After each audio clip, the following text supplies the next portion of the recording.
Hello students, good morning. Lesson number 20 delivery. Writer है राघव जी माधड़ और साहित्य प्रकार है लोक कथा। इंट्रोडक्शन जान ले। રાઘવજી દાનાભાઈ માધડનો જન્મ અમરેલી જિલ્લાના દેવળિયા ગામે થયો હતો. MA PhD સુધીની પદવી પ્રાપ્ત કરી છે. નવલિકા, નવલકથા, નાટક તેમજ લોક સાહિત્ય ક્ષેત્રે તેમનું પ્રદાન મૂલ્યવાન રહ્યું છે.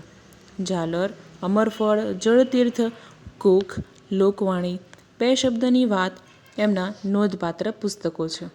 સાહિત્યની વિવિધ સંસ્થાઓ દ્વારા સન્માન, પારિતોષિક પ્રાપ્ત થયા છે. શિક્ષણ ક્ષેત્રે અભ્યાસક્રમ, પાઠ્યપુસ્તક નિર્માણ તેમજ પ્રશિક્ષણ સંશોધન ક્ષેત્રે રાજ્ય તેમજ રાજ્ય બહાર તેમણે મહત્ત્વનું કાર્ય પણ કરેલું છે. મારી શિક્ષણ ગાથા તેમજ વર્ગ એ જ સ્વર્ગ એમના શિક્ષણ વિશેના પુસ્તકો છે. ગુજરાત શૈક્ષણિક સંશોધન અને તાલીમ પરિષદ GCERT ગાંધીનગરમાં સેવારત છે. ગુજરાત સાહિત્ય અકાદમી ગાંધીનગર દ્વારા એમનું પુસ્તક લોકવાર્તાની લાણ प्रकट થયું છે. એમાંથી આ લોકકથા લીધેલી છે.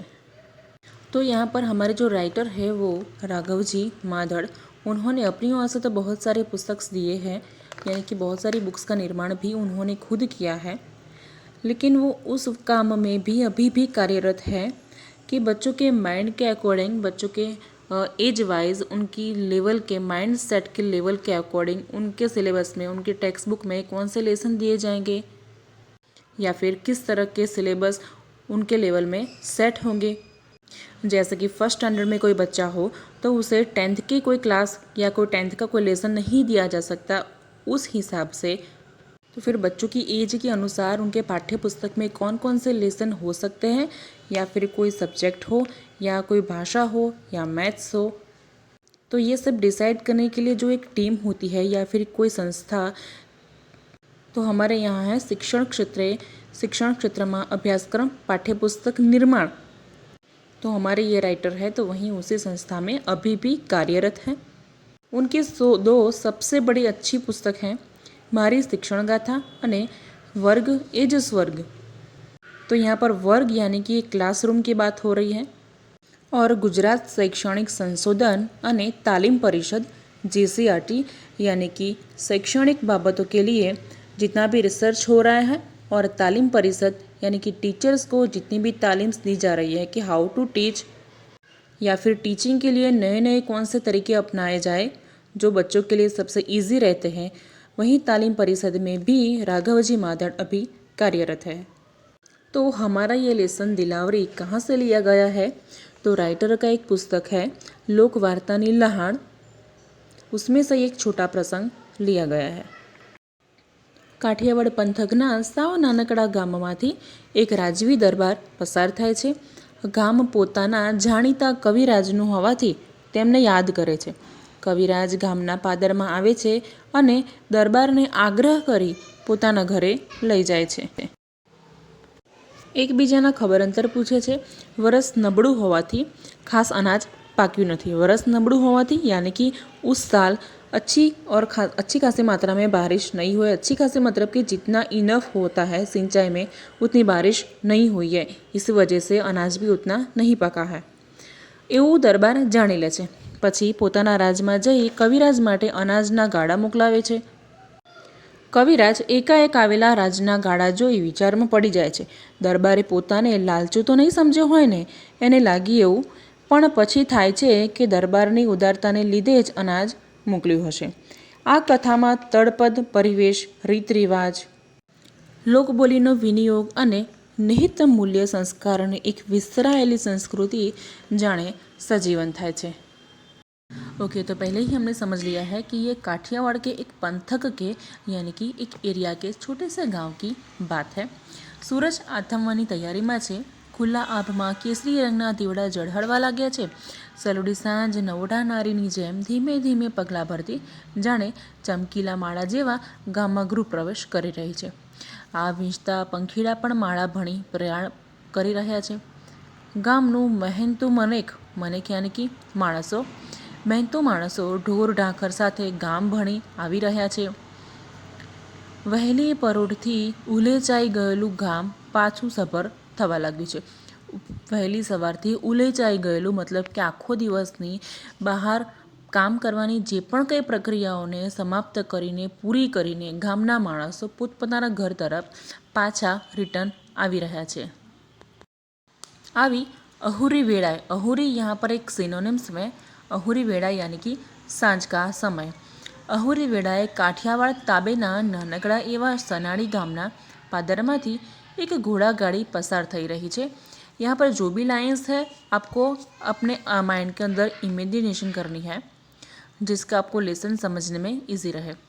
કોઈ ગામ આવ્યાનો અણસાર આવતા અંદર બેઠેલા દરબારે હળવો ખોખારો ખાધો.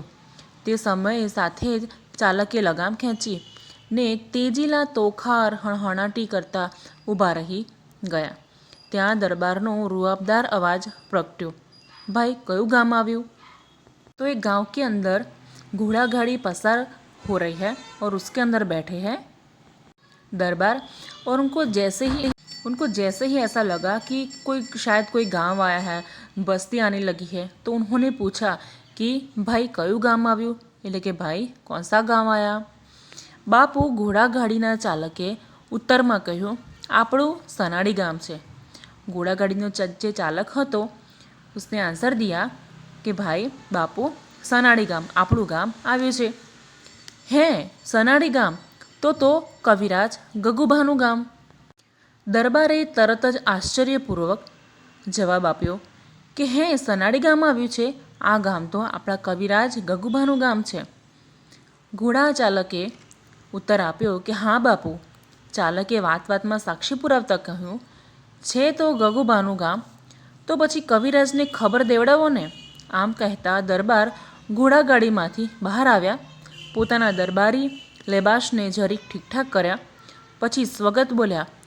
હોય એમ બોલ્યા, કાલ સવારે ગગુભાનો મીઠો ઠપકો સાંભળવું પડે. પાદરમાંથી निकलिया तो મને याद ना आया.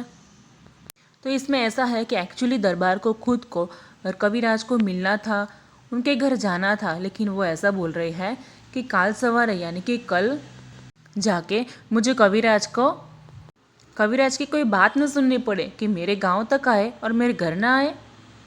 हाँ बापू, हमारा कोक हारे संदेशो केवड़ावू. यहाँ पर एक तड़पदा वर्ड है कि कोक यानी कि किसी के साथ, फिर दूसरा वर्ड है हंदे हो यानी कि संदेशो मैसेज, केवड़ावू यानी कि कहेवड़ावू, मैं किसी के द्वारा आपका ये संदेशा कहलवाता हूँ. ચાલક આમ કહી કોઈ જણને શોધતો ઊભો રહ્યો.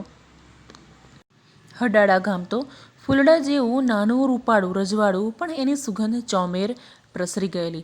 ખાસ તો દરબારી ગઢમાં કસુંબલ ડાયરો ભરાય, તેમાં સત धर्म ने साहित्यनी मंडाए, यानी कि उसी डायरे में सत्य, धर्म और साहित्य की बातें होती हैं. दरबारनी सारप ने मोटप माथे आ छोगू हतुं, तेथी सुवास प्रसरेली. आ डायरामां લીલા શાખના ચારણ કવિ ગગુભાની સામે સમંદર સમા દરબાર વાજસુરવાળાની પણ बैठकों થાય.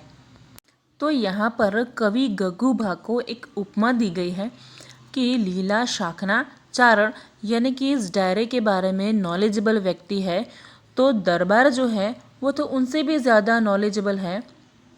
और ये बात बताई है कि उन लोगों की आमने सामने बैठक हुआ करती है. और अंतिम लाइन है कि क्यारेक मोंघेरा मेहमान एवं कलाना सागर कलापीना पण पगला थाय. तो इसी लाइन से ये बात समझ आती है कि इन दिनों की बात है कि जब कवि कलापी हुआ करते थे.